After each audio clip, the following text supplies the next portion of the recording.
Welcome to this episode of Q&A with Liturgy Man. I'm Taylor Burton-Edwards, Liturgy Man with Discipleship Ministries of the United Methodist Church. I'm your apportionment dollars at work to help you strengthen worship and the understanding of worship where you are. Today's question is one that I've gotten a lot over the years from students in seminary at Drew and Candler, from folks I've worked with in doing workshops around the connection around the world. And that is, what is the way to interpret the last sentence of Article 22 of the Articles of Religion?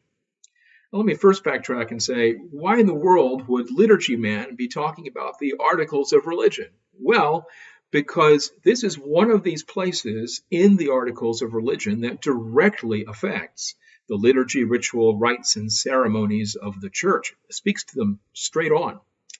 Here's what the last sentence of that article says.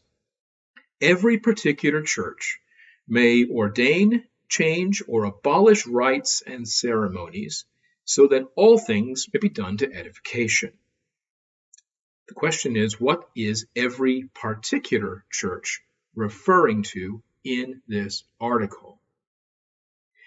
Historically, let me say, it is not referring to local congregations or within the greater story of Methodism and its predecessor denominations, predecessors to the United Methodist Church. It's not referring to annual conferences. It's not referring to bishops. It is referring to General Conference. General Conference is that common authority that is uniquely vested in the United Methodist Church with the authority to establish, to alter, and to even eliminate certain parts of the ritual of the church. General Conference establishes it, nobody else does. We say that explicitly, actually, in paragraph 16 of the Book of Discipline. It's Article 4 of the Constitution of the United Methodist Church. It's paragraph 16, which begins, "The General Conference shall have full legislative power over all matters distinctively connectional, and in the exercise of this power shall have authority as follows." It lists a whole bunch of things that General Conference has exclusive authority over.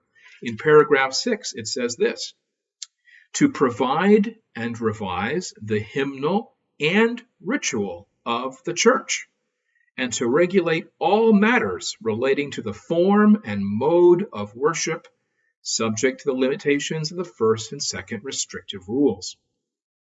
So, General Conference is the only body that establishes what our ritual is, and once that is established, that is the ritual we are all called to use. Indeed, Article 22, earlier in that same article, has already said that if you're openly and knowingly breaking the ritual established by the common authority, and the Church of England, from which these articles originally came, that would have been Parliament, and because they established the Book of Common Prayer. For us, as we see in paragraph 16, that is the General Conference. Here's what this says. "Whoever through his private judgment willingly and purposely doth openly break the rites and ceremonies of the church to which he belongs, which are not repugnant to the word of God and are ordained and approved by common authority," again, General Conference, "ought to be rebuked openly,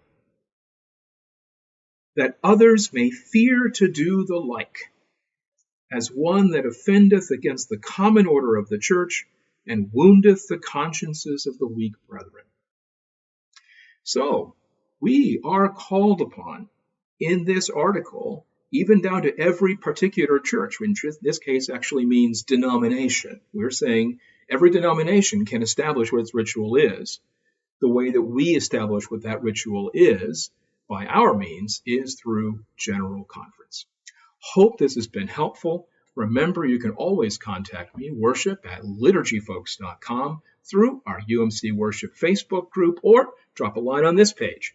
And perhaps your question or comment may become the basis for a future episode of Q&A with Liturgy Man.